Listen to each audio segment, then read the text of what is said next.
Evangelho de Mateus, capítulo 5, versículo 10, 11 e 12. Chegamos nessa manhã, depois de um período aí de 2 meses, né? Que o pastor Bruno me deixou de fora aqui, brincadeira. Brincadeira, irmãos. Mas 2 meses que eu não tinha oportunidade de estar aqui em cima. Sempre uma alegria estar expondo a palavra para os irmãos. E retornamos hoje com um tema que é aquelas coincidências de Deus, né, que falam, né? Não sei se os irmãos estão atentos, mas hoje é denominado o domingo da Igreja Perseguida. E nada melhor do que fecharmos essa série de sermões, né? Concluímos a primeira temporada aí do Sermão do Monte. Muito provavelmente a gente vai mudar a série agora, mas vamos concluir no Domingo da Igreja Perseguida, falando sobre bem-aventurados os perseguidos. A gente entende que há um direcionamento de Deus, né? É importante a gente fazer menção a essa data, que é importante para nós, e também esse texto, que é a palavra de Deus para nós. Diz assim, então, Mateus 5, versículo 10, do 10 ao 12, assentados mesmos, vamos fazer a leitura. Bem-aventurados os perseguidos por causa da justiça, pois deles é o reino dos céus. Bem-aventurados serão vocês quando por minha causa os insultarem, os perseguirem e levantarem todo tipo de calúnia contra vocês. Alegrem-se e regozijem-se, porque grande é a sua recompensa nos céus, pois da mesma forma perseguirão os profetas que vieram antes de vocês. Amém, queridos? Vamos orar mais uma vez? Senhor, nós louvamos o teu nome, te agradecemos, ó Deus, por esse dia e te pedimos que o Senhor possa falar aos nossos corações, que o teu Espírito possa nos encher nessa manhã e que possamos compreender a verdade revelada por intermédio da tua palavra e que em tudo o seu nome seja glorificado e que nós possamos receber a tua graça nessa manhã, em nome de Jesus. Amém. Queridos, garrafa barulhenta, né? Eu vou beber no copo. O texto que nós acabamos de ler, ele, na verdade, é o ápice, né? O clímax, aquilo que nós chamamos de o auge de toda essa sequência das bem-aventuranças, né? O resultado daquilo que vimos até agora, né, desde a primeira bem-aventurança, no versículo 3, bem-aventurados os pobres de espírito, porque deles é o reino dos céus, e Jesus conclui agora dizendo, bem-aventurados perseguidos, porque deles é o reino dos céus.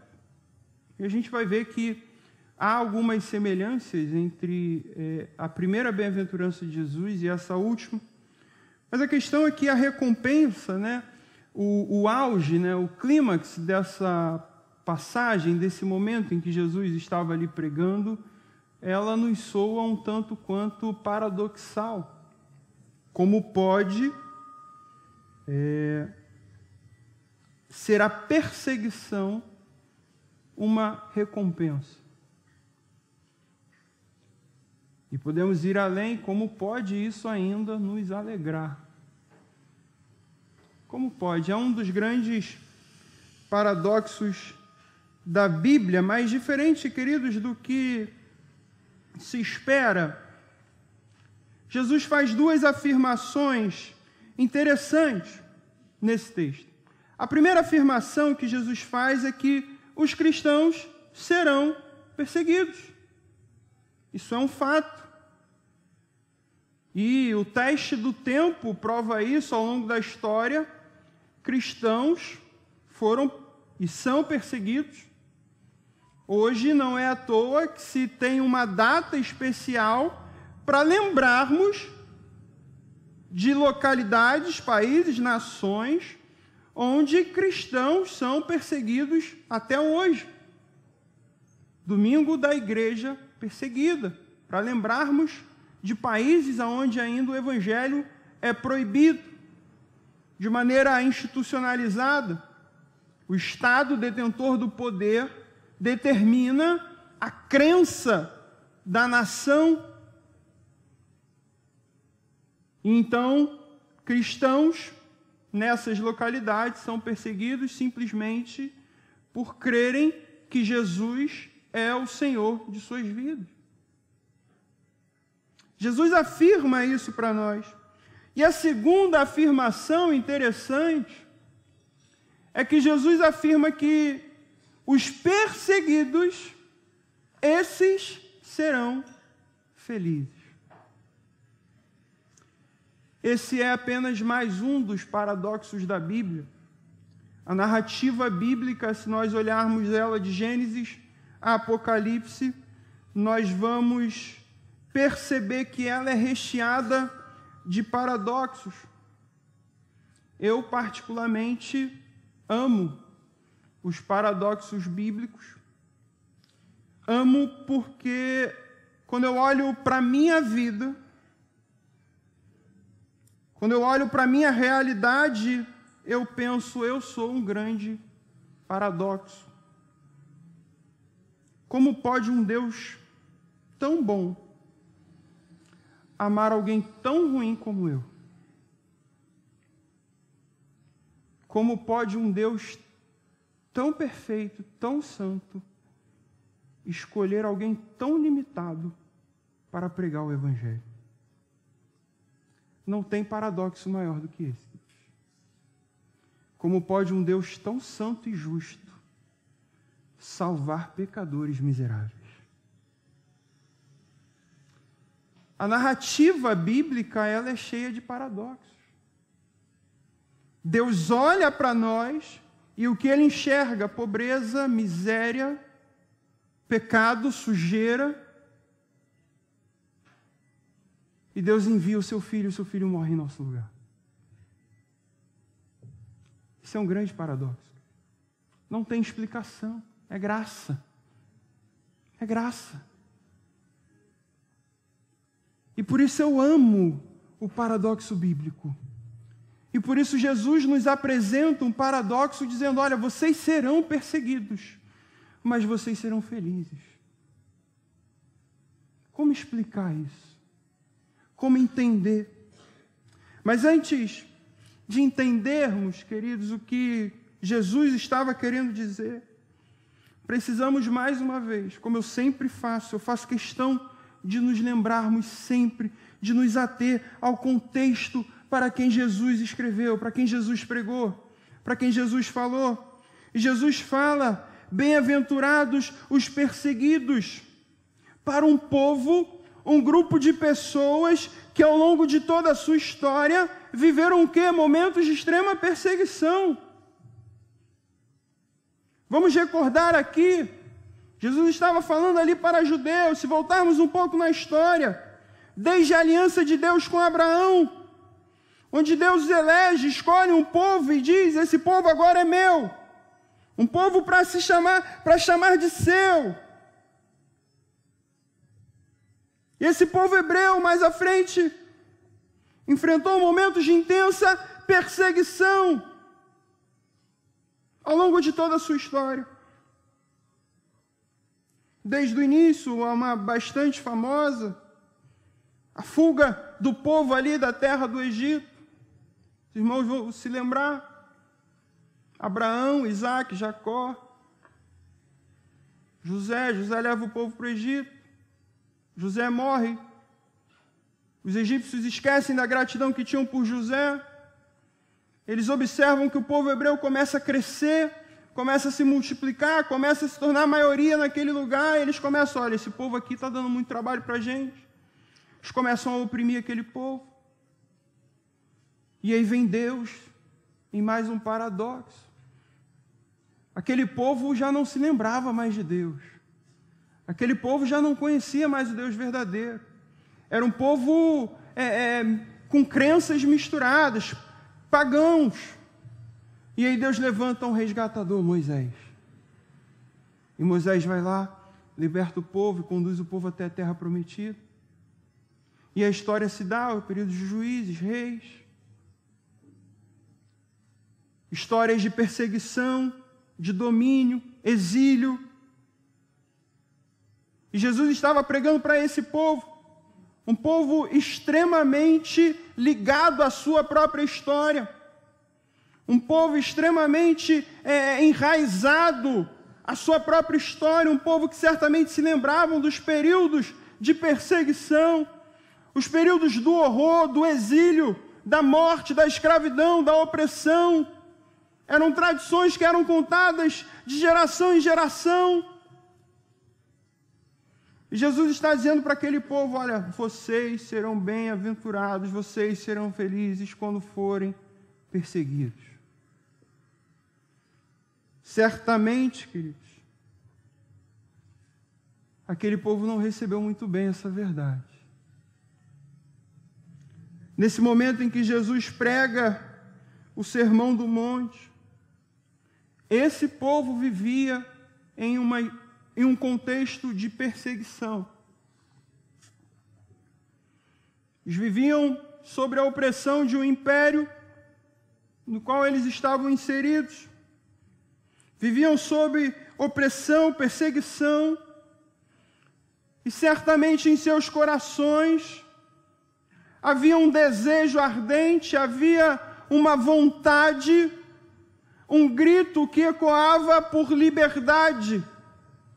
A última coisa que eles queriam era perseguição. Eles queriam libertação. A primeira frase de Jesus já causa um extremo desconforto na cabeça daqueles irmãos, daqueles judeus. Jesus fala, e talvez o que se passava na cabeça deles era o seguinte: olha, na nossa história toda, a gente sofreu com perseguição, a gente sofreu tendo que fugir, fomos escravizados, oprimidos, nosso povo morreu, a vida toda foi assim. Aí agora vem um homem, vem esse rapaz que está aqui, dizendo para nós que nós seremos felizes por passar por tudo isso.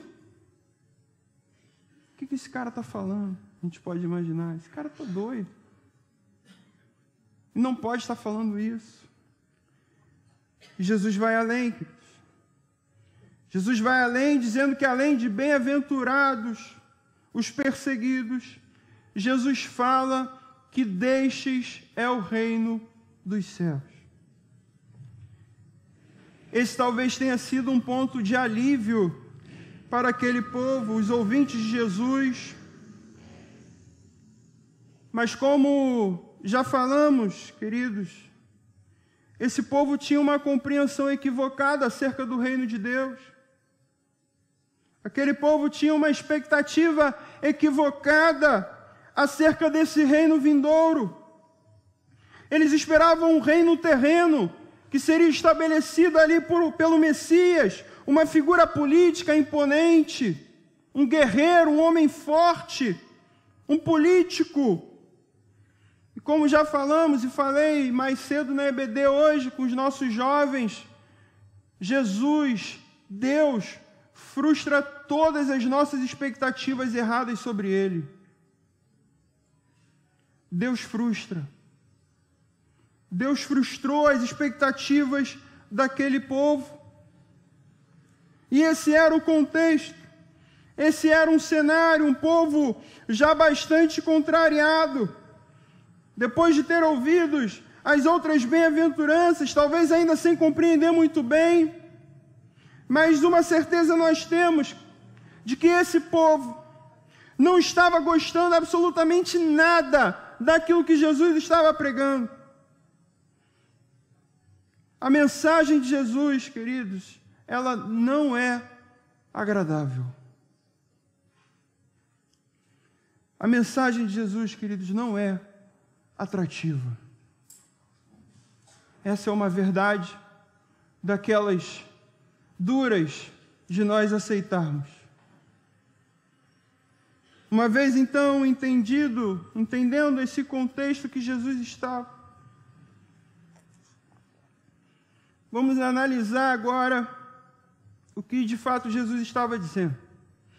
Bem-aventurado os perseguidos, essa expressão que nós já falamos exaustivamente aqui, nós já sabemos que não se trata de um estado de espírito, ou melhor, não se trata de um momento, né, essa felicidade de circunstâncias terrenas, mas sim de um estado de espírito.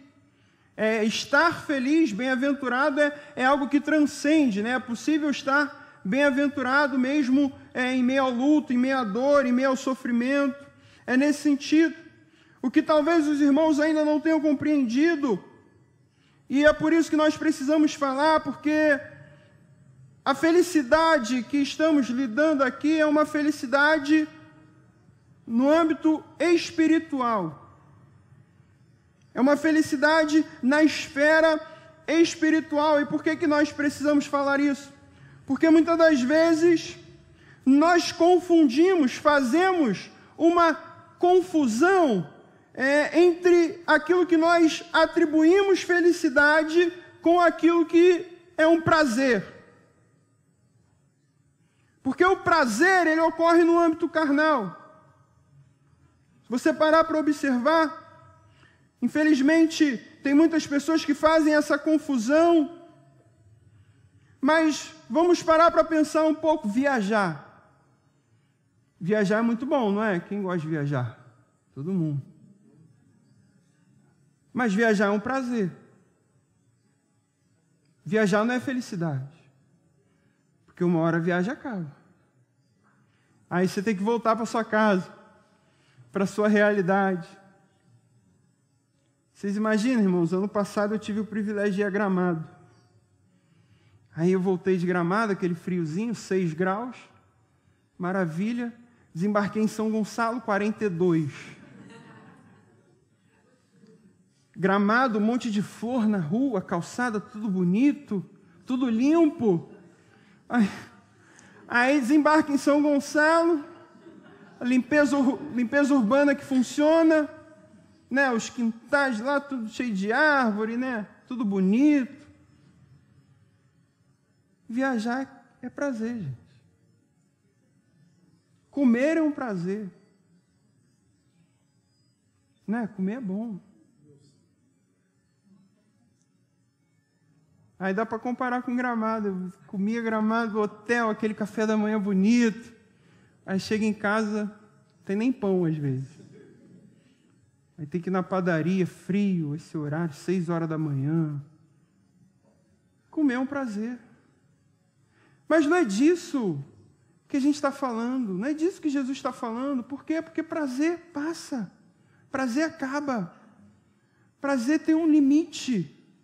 Jesus está falando de algo muito maior, de algo que transcende, uma felicidade que não se encontra em Gramado, uma felicidade que não se encontra em São Gonçalo, uma felicidade que se encontra em Jesus, se encontra em Cristo.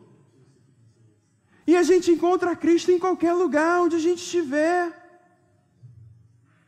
É disso que Jesus está falando. Felicidade é algo muito maior. É aquilo que não acaba. É aquilo que somente em Cristo nós encontramos. E qual é o problema disso? Qual é o problema dessa confusão entre aquilo que é prazer e aquilo que é felicidade? Porque aquele que ama o prazer, ele nunca vai estar satisfeito. Ele sempre vai querer mais. Você volta da viagem já pensando na próxima. Você volta daquele restaurante que você gosta muito já pensando na próxima vez que você vai lá. Quem ama o prazer nunca está satisfeito. Quem ama o dinheiro sempre quer mais. Quem ama comprar sempre quer comprar mais. nunca está satisfeito. Aí olha lá o guarda-roupa, 200 peças de roupa, eu não tenho roupa para sair. Não vou nem falar da sapateira. 100 pares de sapato, eu preciso de mais um sapato. Teus irmãos aí que estão se entregando. Quem compra, quem ama comprar, sempre quer comprar mais, nunca está satisfeito. Essa é uma realidade. Por quê? Porque o prazer, ele nunca satisfaz. E é isso que Jesus quer nos ensinar. Uma felicidade verdadeira, uma satisfação verdadeira e inesgotável. Essa satisfação nós encontramos em Cristo. É essa bem-aventurança que ele está dizendo, olha, bem-aventurados. Precisamos ser bem-aventurados, mas essa bem-aventurança, essa felicidade só encontramos nele. E Jesus fala, e aí entra o grande problema. Jesus fala, olha, o resultado dessa felicidade, você cumpriu aí todas as outras etapas, foi pobre de espírito, foi manso, foi misericordioso, fome, sede de justiça, cumpriu tudo. O resultado disso para você agora é isso, perseguição. Isso já destrói pelo menos 1/3 do protestantismo brasileiro hoje. Esse versículo, essa ideia de que diz que você vai vencer, de que você vai acontecer, de que você vai ser honrado, exaltado. Essa ideia de prosperidade, um versículo destrói tudo isso. Jesus está dizendo, feliz é aquele que é perseguido.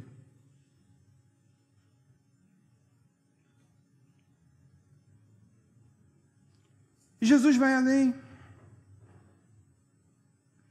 Precisamos, aqui, queridos, abrir um parênteses para falar sobre que tipo de perseguição Jesus está falando, para que isso fique muito claro.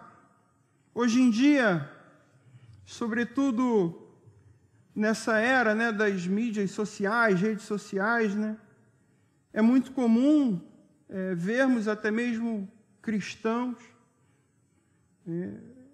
lidarmos com pessoas, né, de autoestima extremamente elevadas. E quando eu falo elevadas, não me entendam mal, mas pessoas que têm uma percepção de que são perseguidas pelos motivos mais variados. Certamente você talvez conheça alguém que acredita que Satanás o persegue o tempo inteiro, né? Fui na igreja, na campanha de oração ali, 7 semanas, fui na consagração, aí fui começar a ler a Bíblia, orar, e aí o inimigo ficou furioso comigo, o inimigo começou a me atacar, o inimigo começou a me oprimir, me perseguir, como se Satanás voltasse exclusivamente todo o seu foco para aquela pessoa. Queridos, vamos ser sinceros, a gente não é tão importante assim. A gente não é tão importante assim para Satanás concentrar toda a sua ação em nós. A gente é pequeno demais. A gente é uma gota no oceano de Deus. Satanás está fazendo mentes nas universidades. Satanás está fazendo mentes na mídia, na cultura. E a gente com autoestima elevada acha que Satanás está focado em me desfazer do meu propósito. Irmão, o que te afasta do teu propósito é o teu pecado, se arrependa. O seu maior inimigo é o seu pecado, é o seu coração. É o meu maior inimigo. não é Satanás. Outro aspecto são aqueles que acham que são perseguidos. Não, porque fulano tem inveja de mim. Porque fulano, eu já ouvi isso, tá? Não, porque fulano não me segue no Instagram, mas vê todos os meus stories. Ah, porque fulano não gosta de mim, porque eu faço isso, porque não sei o quê, porque no trabalho me perseguem, porque eu sou bonito, aí não gostam de mim. Fulano não gosta porque eu sou competente, meu chefe não gosta porque eu sou crente. Menos, gente. A gente não é tão importante assim não, gente. A gente não é tão importante assim não. Mas, queridos, não é nada disso que Jesus está falando. Nesse tempo que nós temos vivido, sobretudo nesse ano eleitoral, né, de polarização política, nós vemos muita gente dizendo, olha, fulano é perseguido, fulano é odiado, a mídia não gosta porque fulano é cristão, porque fulano é de direita, porque fulano é de esquerda, porque fulano é disso, fulano é daquilo, porque fulano é isentão, porque fulano... Menos, gente. Não é essa perseguição que Jesus está falando. Jesus não está falando de perseguição porque defendemos uma causa específica. Jesus está falando que os perseguidos o são única e exclusivamente por causa do quê? Da sua justiça. E nós já falamos algum tempo atrás, quando expomos bem-aventurados aqueles que têm fome e sede de justiça, que não se trata de uma justiça terrena, uma justiça processual, penal, uma justiça dos homens, mas sim a justiça de Deus. E o que é a justiça de Deus? Não estamos falando aqui, queridos, que bem-aventurados os perseguidos por causa de atitudes dignas de objeções, não é isso. Ou porque estão enfrentando alguma dificuldade durante a sua caminhada cristã, também não é isso. Não se trata de uma perseguição por serem extremamente insensatos ou extremamente zelosos, conservadores. Não se trata de uma perseguição por defender uma pauta política, uma ideologia, uma ideia social. Não é esse tipo de perseguição que Jesus está falando. Não é isso. É uma perseguição por causa da justiça. Mas o que é ser justo? Ser justo, queridos, o que Jesus está querendo dizer? Ser justo aqui, na realidade, significa se assemelhar ou tornar-se parecido com Jesus. O que Jesus está dizendo é: bem-aventurados aqueles que são perseguidos por se parecerem comigo. Mas há uma recompensa para aqueles que são perseguidos por se parecerem com Cristo. A mesma promessa destinada à primeira bem-aventurança é agora destinada também à última bem-aventurança. Jesus fala, porque deles é o reino dos céus. O que Jesus está dizendo? Começamos pelo reino dos céus e terminamos pelo reino dos céus. Jesus faz questão de repetir, porque ele tinha como objetivo principal, meus irmãos, justamente mostrar para aquelas pessoas que estavam ouvindo que o fator mais importante na vida do indivíduo, o fator mais importante na vida do homem é ser membro no reino dos céus. Jesus faz questão de mostrar isso. Ele nos fala que não existe nada maior nessa vida do que pertencer ao reino de Deus. E como nós já falamos, aquele povo tinha uma noção equivocada, uma percepção equivocada, uma expectativa falsa sobre esse reino de Deus.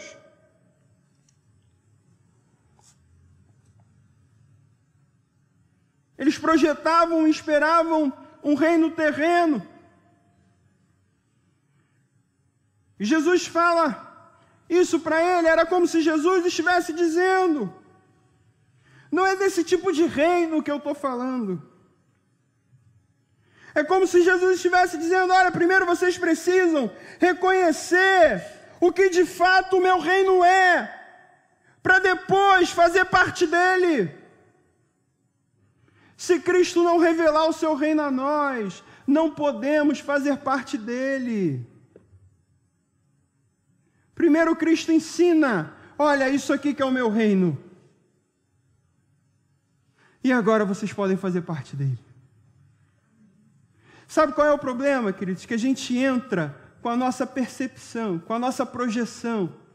A gente cria uma ideia de reino, a gente cria uma ideia de evangelho, a gente cria uma ideia de igreja, e aí a gente entra aqui cheia desses preconceitos e acha que essa vai ser a realidade.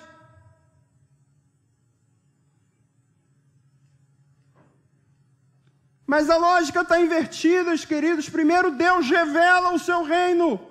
Primeiro Deus revela o seu evangelho, primeiro Deus revela a sua igreja, e agora sim, depois, uma vez revelado, Ele convida o povo a fazer parte dessa igreja. Não sob os nossos preconceitos, não sob a nossa ótica, a nossa perspectiva, mas sobre a ótica e a perspectiva de Deus, o autor, o dono desse reino.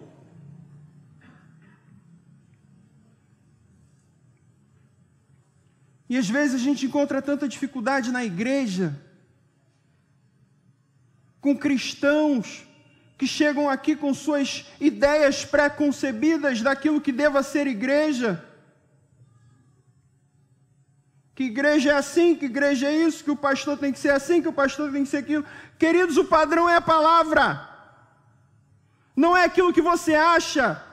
Não é aquilo que você pensa. O padrão de reino foi dado por quem criou o reino, por quem é o dono do reino. E Jesus está dizendo: olha, tira, elimina suas preconcepções, porque não tem nada mais importante para nós do que fazermos parte desse reino. Jesus enfatiza isso. Por isso Jesus começa e termina citando a mesma promessa: bem-aventurados, felizes os perseguidos, porque deles é o reino dos céus.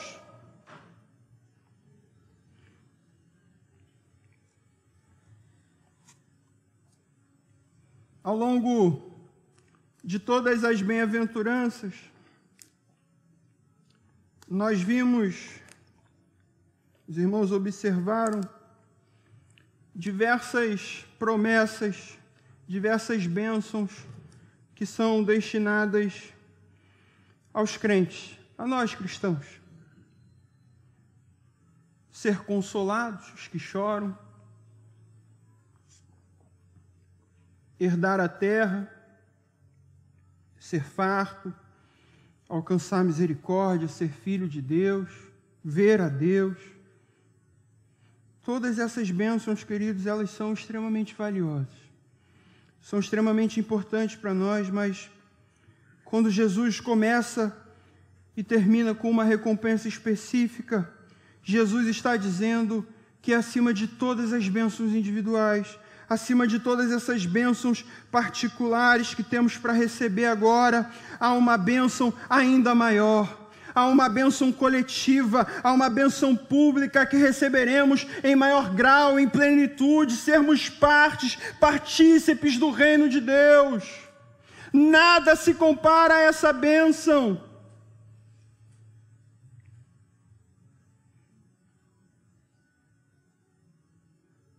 Nada se compara, queridos, a participarmos do reino de Deus.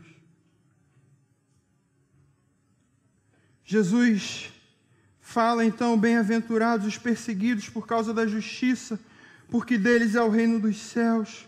Jesus fala que para ser feliz, Jesus fala em ser feliz por ser perseguido, para um povo com um longo histórico de perseguição.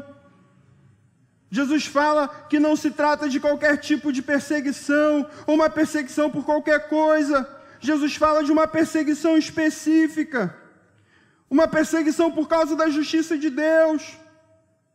E justiça de Deus nós compreendemos que é compreendida por se assemelhar com Cristo, se tornar parecido com Ele, porque Ele é a própria justiça.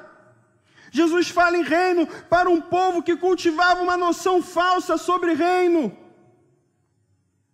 O que Jesus, na verdade, pretendia era desconstruir naqueles judeus e desconstruir em nós essa ideia terrena que temos das coisas espirituais.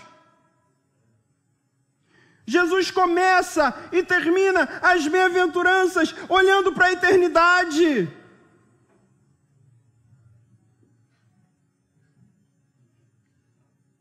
Jesus está falando, olha, seja pobre de espírito, chore, lamente pelo seu pecado, seja manso, tenha fome e sede de justiça, seja misericordioso, seja limpo de coração, seja pacificador, mas não espere a sua recompensa nessa terra. Jesus nos promete não uma recompensa terrena, mas uma recompensa nos céus, na eternidade. O problema é que esperamos agora. Queremos receber agora. Chegamos aqui com a nossa preconcepção de que o Evangelho é para agora. Eu aceitei Jesus, eu dou meu dízimo, eu vou na igreja, então Deus vai me abençoar agora. Querido, Jesus está apontando para a eternidade. Para de olhar para esse mundo. Para de olhar para o agora. Olha para a eternidade. É lá que a gente vai ser recompensado. É lá que a dor vai passar. É lá que o choro vai acabar. É lá que a desigualdade vai acabar. É lá que o racismo vai acabar. É lá que a pobreza vai acabar. É lá que a maldade vai acabar, é na eternidade, ao lado de Cristo, o Senhor, o dono desse reino. E a gente insiste em olhar para esse mundo. A gente insiste em se preocupar se Lula ou Bolsonaro vão vencer a eleição. Queridos, olha para a eternidade. Para de esperar em político.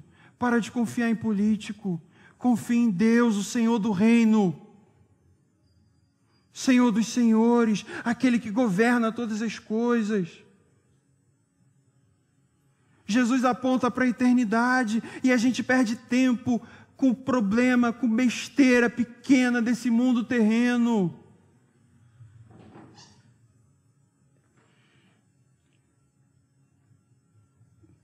Hoje existem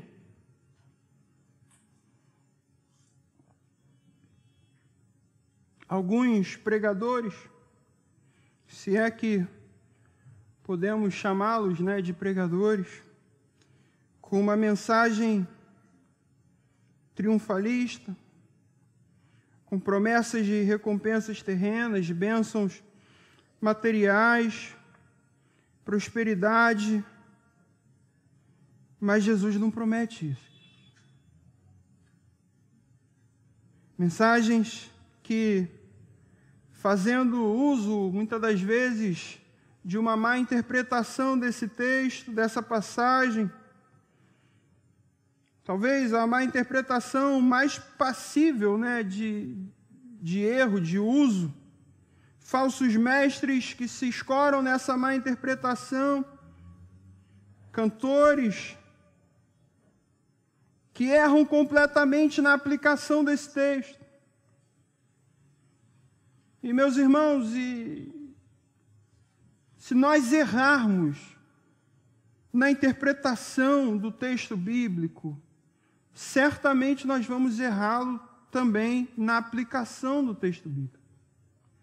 Se nós interpretarmos de maneira equivocada a palavra de Deus, nós vamos aplicar de maneira equivocada a palavra de Deus. Não tem como dissociar uma coisa da outra.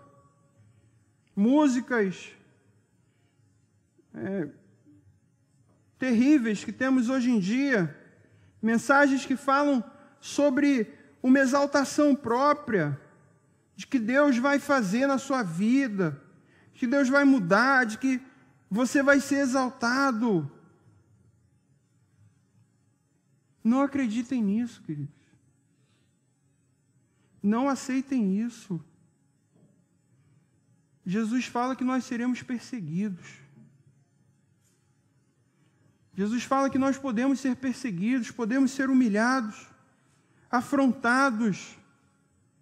Mas há uma promessa. Mas a recompensa dessa promessa não é nesse mundo terreno e passageiro, não.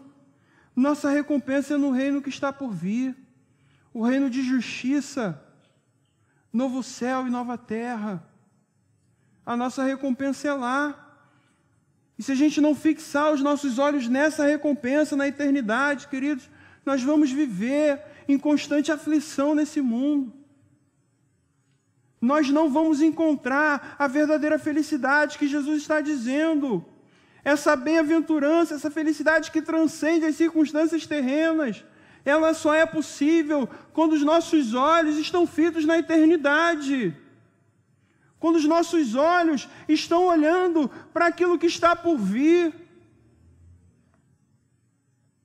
O que Jesus está dizendo, meus irmãos, para nós concluirmos, caminhar com Cristo, ser um discípulo de Cristo, nos conduz a um caminho de perseguição. Caminhar com Cristo não nos conduz a um caminho de mar de alegria, de jardim de flores. Caminhar com Cristo, queridos, não nos conduz a gramado. Caminhar com Cristo nos conduz a um caminho de perseguição. E se não temos sido genuinamente perseguidos, no sentido bíblico, perseguidos por nos parecermos com Cristo, precisamos nos perguntar se de fato somos seus discípulos. Precisamos nos perguntar se de fato somos parecidos com Ele. Se nós observarmos bem, há um padrão no Novo Testamento, sobretudo nos Evangelhos, a respeito da vida do crente. Vamos nos lembrar de João Batista, aquele que precedeu Cristo. João Batista pregou o Evangelho, foi perseguido, foi morto. Depois de João Batista, veio Jesus. Jesus pregou o Evangelho, foi perseguido, foi morto. Depois de Jesus, em que veio? Os apóstolos. O que aconteceu com os apóstolos? Os apóstolos pregaram o Evangelho, foram perseguidos, foram mortos. Agora é a nossa vez. Há um padrão. Não sou eu que estou dizendo, é a palavra. Você vai olhar de Estevão a Paulo, os mártires da igreja. Lutero pregou o Evangelho, foi perseguido, foi morto. Há um padrão na Escritura, queridos. Caminhar com Cristo nos conduz a um caminho de perseguição. Aonde nós temos falhado? Aonde temos falhado nesse caminho? Ou não pregamos o Evangelho, e por isso não temos oposição, e consequentemente não somos perseguidos. A aplicação que fazemos nessa manhã, queridos, em primeiro lugar, deixa claro que Jesus não está falando aqui de qualquer tipo de sofrimento. Ele fala de um sofrer pelos motivos certos. E quais são esses motivos certos? Os crentes são perseguidos porque são diferentes das outras pessoas. Por essa razão, os judeus, os fariseus, os escribas perseguiam Jesus. Porque viam num judeu uma autoridade diferente que os outros mestres não tinham. Porque viam num judeu Jesus fazendo coisas que outros mestres não tiveram a capacidade de fazer. E por isso eles se opuseram a Jesus. O motivo era porque ele era diferente. Havia em Jesus alguma coisa que fizesse com que aquele povo olhasse para ele e se sentisse condenado. Eles olhavam para Jesus e sentiam automaticamente que a sua própria retidão, que a sua própria justiça eram insuficientes diante daquilo que Jesus apresentava, e por isso eles tomaram aversão de Jesus. Às vezes, queridos, o crente, ele não precisa fazer absolutamente nada. Ele não precisa sequer condenar alguém com suas palavras. Jesus condenava com suas palavras, mas o crente, muitas das vezes, sequer precisa disso. Vamos nos lembrar de Daniel. Daniel não precisou falar absolutamente nada para ser perseguido. O que Daniel fez, queridos? Ele simplesmente não comeu.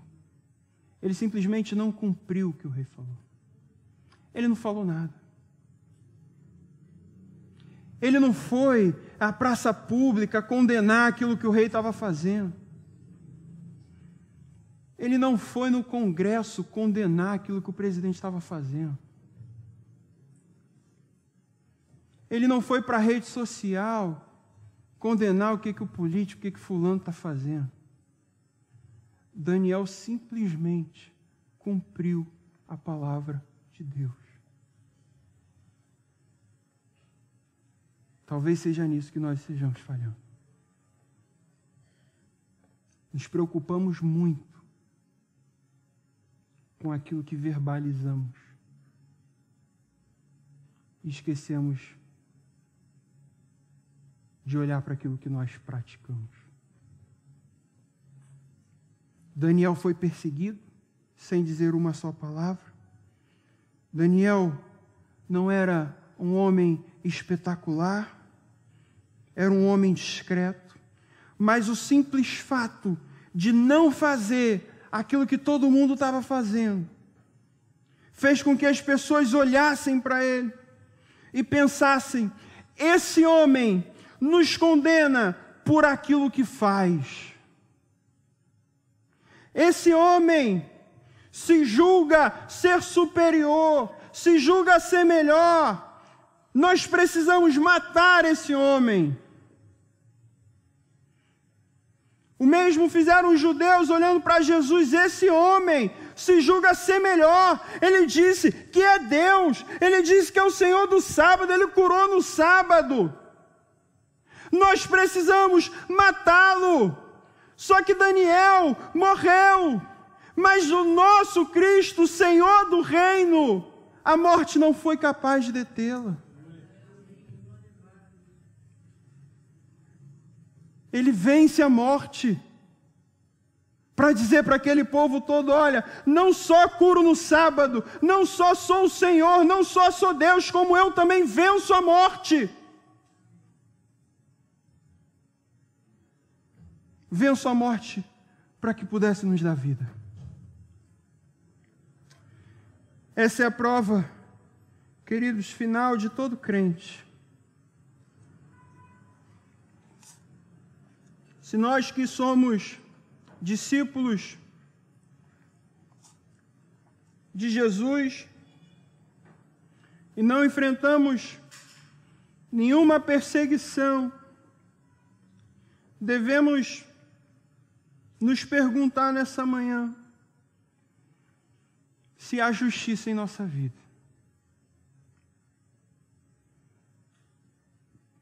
Porque se não há justiça em nossa vida, se não há conformidade com a vontade de Deus, precisamos aprofundar essa pergunta e nos perguntarmos se de fato somos discípulos de Jesus. O verdadeiro crente é um homem que nem todos louvam, nem todos aplaudem. Precisamos ter cuidado com aquilo que pensamos e expressamos de Cristo, queridos, porque se nossas ideias sobre Jesus buscam fazer com que o homem natural o aplauda, o admire, nós estamos expressando um Jesus errado. O Jesus Cristo, o Filho de Deus, ele ofende, ele incomoda. A sua justiça incomoda esse mundo caído. A sua santidade incomoda o nosso pecado. E se nós buscamos fazer com que Jesus seja aplaudido nesse mundo, fazer com que Jesus seja admirado por esse mundo, tornando a sua mensagem mais leve, queridos, nós estamos anunciando um Cristo que não existe, uma invenção. Ah, Érico, mas eu quero que as pessoas conheçam o amor de Cristo, mas eu acho que o Evangelho é uma mensagem de amor, de inclusão, de mundo cor-de-rosa. Queridos, essa mensagem não existe.